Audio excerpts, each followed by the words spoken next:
If you want to further improve your graphical presentation in PowerPoint, there is one other option in the Insert tab named SmartArt. But to learn more about this, I'll just insert a new slide. If you want to create a new slide, just click on the last slide, right click and click on new slide. Now let's insert something here. Let me write something.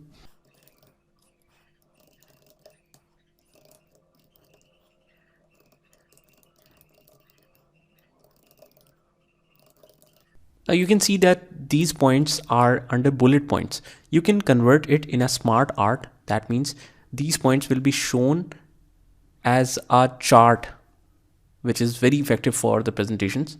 Let me just zoom it a little bit. Now if I select and then select Smart Chart, I have the option to choose from all, list, in which you can mention it in list, process,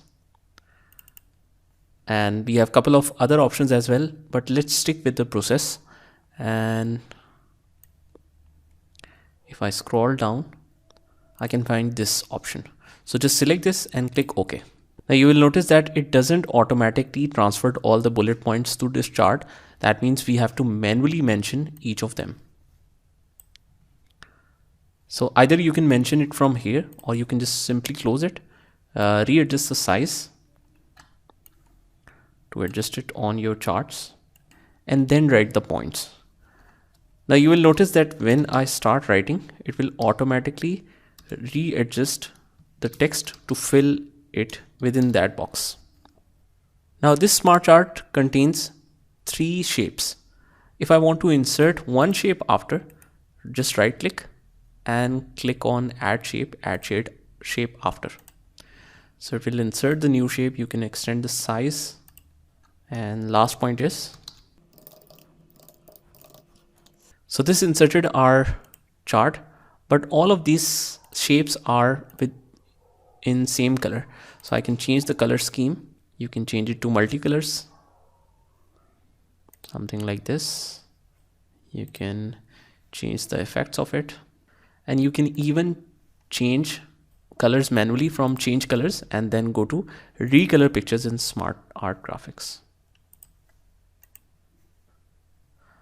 So afterwards, just choose the shape and go to format.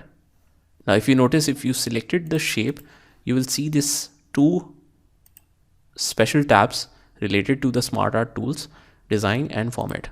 So I'll go to format and change the shape fill to,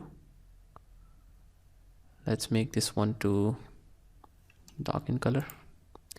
Select other shape. Next one we have is this. So this way we can insert this chart.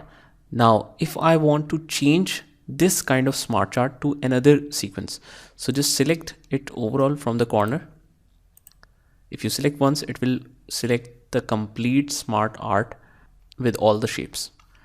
Now let's right click and convert to shapes.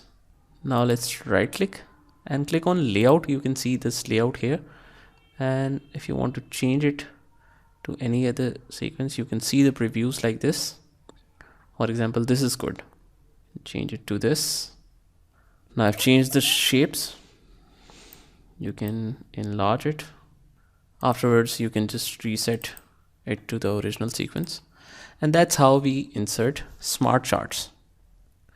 Now, if I want to convert these bullet points to this smart chart automatically, we don't want to write each individual text in the SmartArt. So let's just see how to delete this SmartArt. First, I'll click here above the shapes, so it will select the complete area, and then simply click on delete. Now let's select all the text and just right click and click on convert to SmartArt, and there we can see all the options. So if I click on any, it will automatically convert it to SmartArt, after which you can just change the shapes to colorful or anything like this. If you want to manually set the colors, you can follow the same method as I've shown you earlier. Similarly, if you want to change the layout and see all the options, what other options we have in the smart chart, just right click and go to change layout. So this will show you all the options that we have in the smart chart. So you can choose any option you want. Let's Control Z. So that's how we can insert smart charts in PowerPoint.